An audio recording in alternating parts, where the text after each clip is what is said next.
we make these in a bucket. Pour them in a bucket. The bottom of the bucket isn't flat, and I want this to be flat to go on the cold gels, and you see that in a second.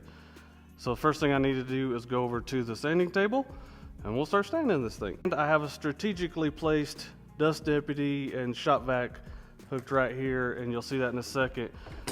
These bowl blanks aren't flat on the bottom, so I just get a straight edge, and I just see where I need to take material off. And the trick is, I use a grinder with a metal cutting flap disc on it, and it works very well. It doesn't get clogged up. It does it fast. It's a lot more efficient of a job. It just throws stuff everywhere. That's why I have this other dust collection sitting there. And so let me just show you.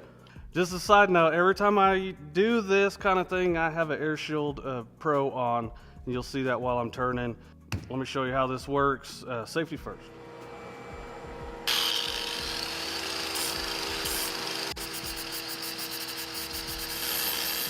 I would just do that until this is flat enough for me to where it's not going to wobble around on on the cold gels. So see you at the lathe. The goal of what we just did is so that the bottom of this fits flat on this, and we don't have any rocking. We want it to be flat. The outside edges of this is gonna be flat because the outside of the bowl that we poured into is flat.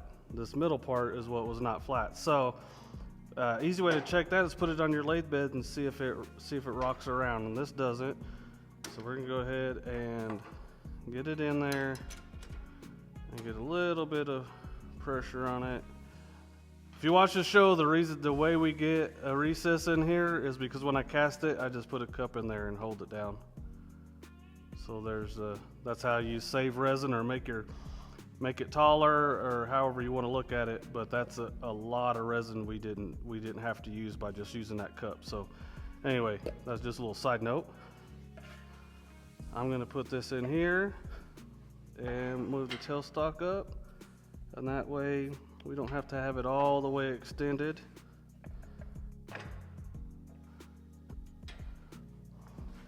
Go ahead and add some pressure here and tighten it up. The way that you can tell that you're good on this is all these need to be up against here, and if your flat spot is in the middle, you need to make sure you have the same gap all the way around here, and then you're good to go. Okay, my next thing I need to do is flatten this off right here so that I can flip this back around in the chuck. And that might seem counterproductive, like another step or whatever, but the wood is expensive, stabilizing is expensive, the resin's expensive, so I don't want to, I could put a worm screw in the bottom, or I could have drilled a big hole already. But I like to save every little bit. If I take an extra step in the turning process, then so be it. But that's just my thought process on it. Other people will differ, but there you go. That's what I think about it. So the thing we're going to use is carbides, and I like the circle one. This is a CI3, and this is also a CI3. Well, this one is a negative rake, and let me see if I can show you. So this one's just all the way flat, and this one has a taper on the side of it. It just makes the cut less aggressive, and you can use it on wood. It's just going to go slower. I have resin and wood, so I'm just going to use this the whole time. I just wanted you to see the difference of negative rake and a normal one. For this part right now, I'm just going to have face shield on, but later on I'm going to put the Air Shield Pro on, and you'll see that.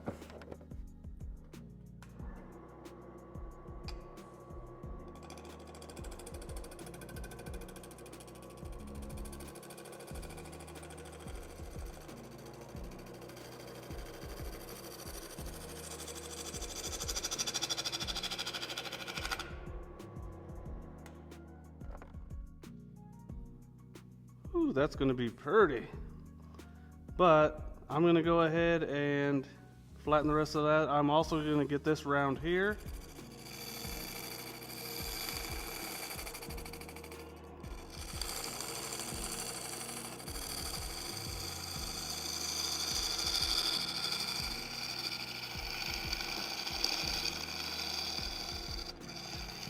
So this is flat right here, and if you notice, I kind of slanted this so it'll kind of fit these little rubber feet and help us hold it in there better. So I'm gonna go ahead and flip this around now. I need to go to the next size up, so I'll go ahead and do that. This easy right here.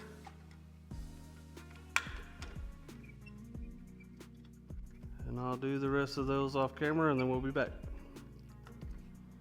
And we're back. That was pretty painless. We're gonna put this in here, tighten it up, or get it snug, and then we're gonna get our tailstock again. I have a little piece of plastic that I use all the time. I can turn it and everything, it doesn't bother it. We'll go ahead and put that on there. Put some pressure on it. And now we can tighten this.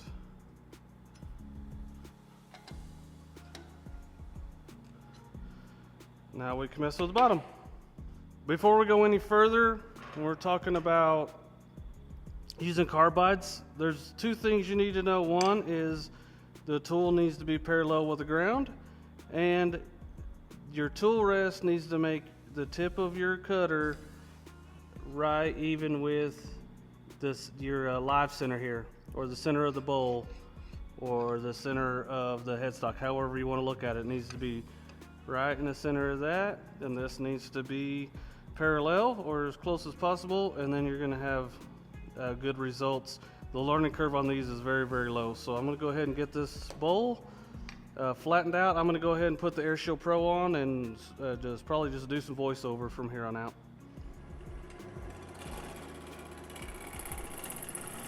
There's a few things we're looking to do right now, and first of all, we want to get the bottom flat, and specific, we want the outer edge to be flat because that's where it's going to end up sitting on a table or wherever it's going to sit at the end of this thing. The other thing is we need to start thinking about what we're going to do with a mortise or tenon. Now, the tailstock's in the way to do a mortise, so I'm going to do a tenon on this one. We're on the cold jaws here, so if we take the support away from that back side of that bowl on the cold jaws, we're just asking for it to get thrown across the room when we're making a mortise or tenon, so that's why I'm doing it this way.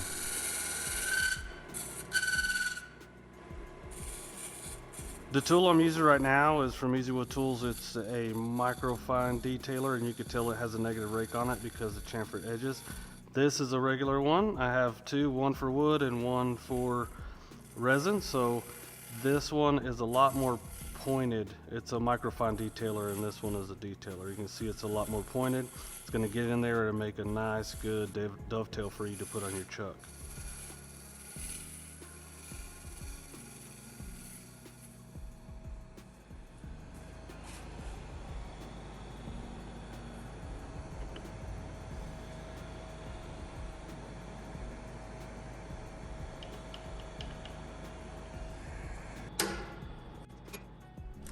The chuck I have for my lathe is from Wood Tools. It's called the Easy Chuck, and as you can see right there, I'm just taking off those cold jaws, just sticking that little tool in there and hitting the disconnect, and they come right out, and then you just slide your other jaws right in there. They have jaws all the way from pen blank size all the way up to the bigger sizes, and then after that you go to the cold jaws. So no matter what I make, what I cast, I can put it in some jaws instead of having to glue things or screw things or whatever. They have those kind of things too, but I prefer to get it on the chuck. I didn't sand or finish the bottom of that because that's going to be the last thing that I do, and you'll see that later. But I'm feeling pretty good about things right now. It's in the chuck, it's going to be secure. The thing I'm thinking about right now is getting the outside of it round, but as you can see in the center of it where I didn't have the cup center, even though the outside round, the inside's not gonna let it balance because it's not round yet. So, but all I'm thinking about right now as a YouTuber is getting this next shot.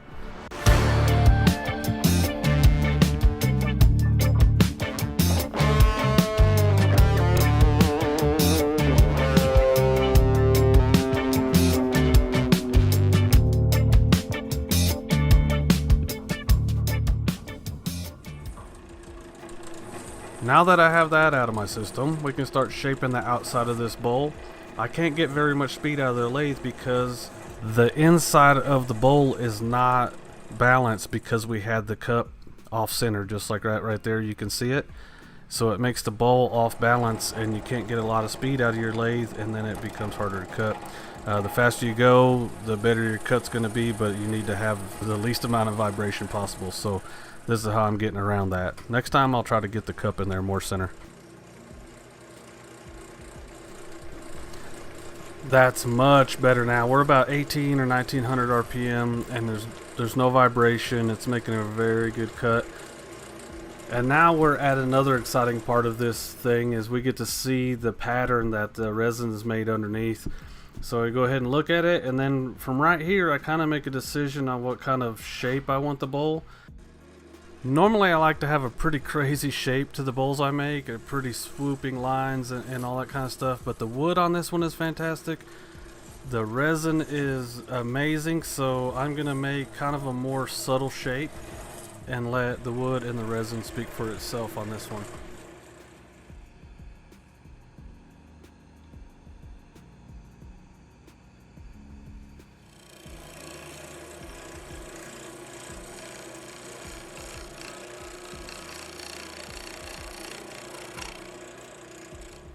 I'm hollowing this thing with a combination of a CI3 and a CI5.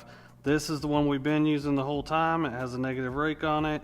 This one is a #1 hollower. It also has a negative rake on it, but it's a lot smaller. It'll throw some ribbons out really cool. It'll get in there and it'll hollow better, but I use this one when I'm almost done, just to kind of smooth everything out. But this one will hog out a bowl right there. This is what I used.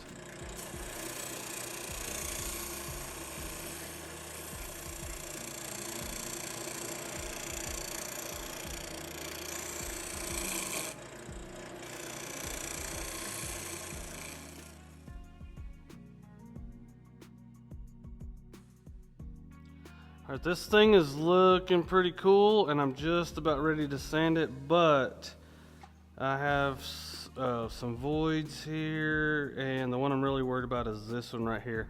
And sometimes if I have a little bitty void, I'll even leave it. It doesn't bother me that bad, but that does bother me, and I'm going to go ahead and put some Star Bond in there and some activator and get it filled, and then I'll start sanding or whatever. But that's the next step of this. All right, before we go any further, the ones that are acceptable that I would normally leave, I left them. This is that big hole that we had earlier, right there. So there you go. We're gonna go ahead and sand this. I'm gonna sand this to 400. I'm gonna use some on the drill and some hand sanding. I have an instructional video on how to sand and polish resin to a glass finish, so I'll put that in the cards above and in the description below. I'll give you a couple shots of me sanding this, and then we'll go to the buffing part. This is by far my favorite part. This is sanded to 400.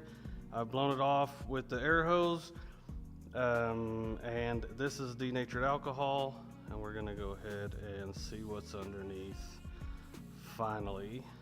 And look at that. Oh my goodness. Favorite part by far.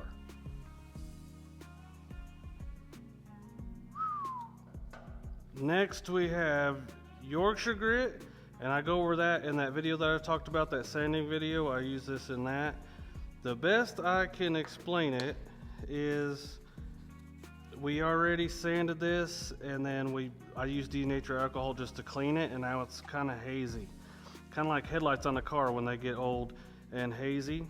You can put this stuff on there and this cleans it up. This just brings out the luster in it and gets rid of the haziness. So you just rub this in there. We'll rub down the whole thing, and then you're gonna turn on the lathe and work it in, and I'll show you. The last step is to get all that Yorkshire grit off of there. So you get a clean paper towel and you wipe it off until this doesn't have any brown on it. I've already done a little bit, but this is how you do it.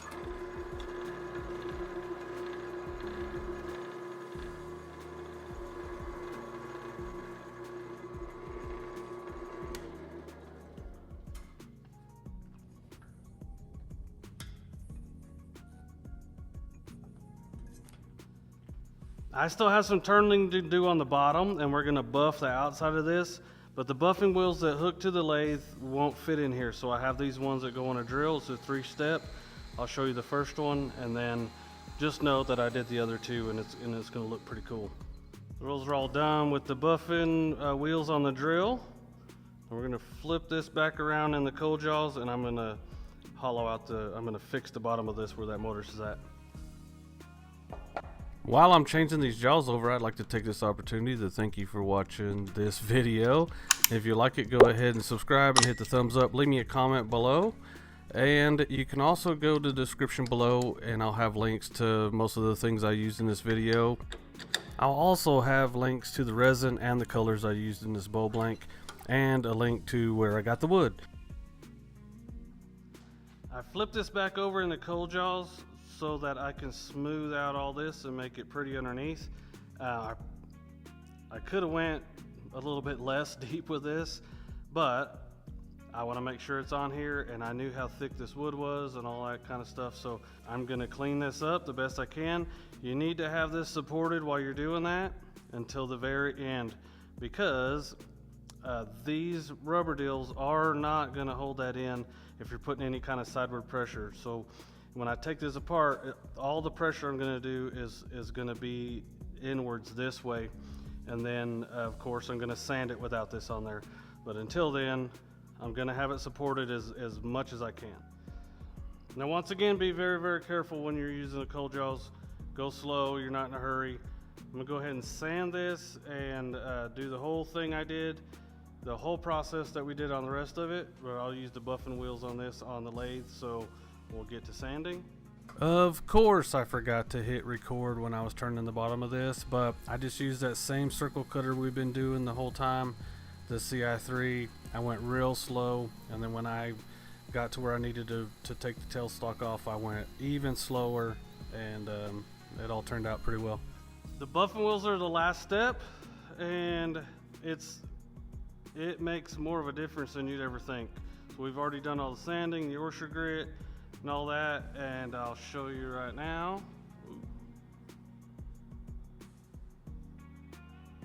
And then I'll go ahead and put my Air Shield Pro back on. This stuff, the fabric on here gets in the air, makes you sneeze or whatever. I don't know if it'll hurt you, but I at least wear a face shield, and I wear the Air Shield Pro. So here we are. This thing is cool.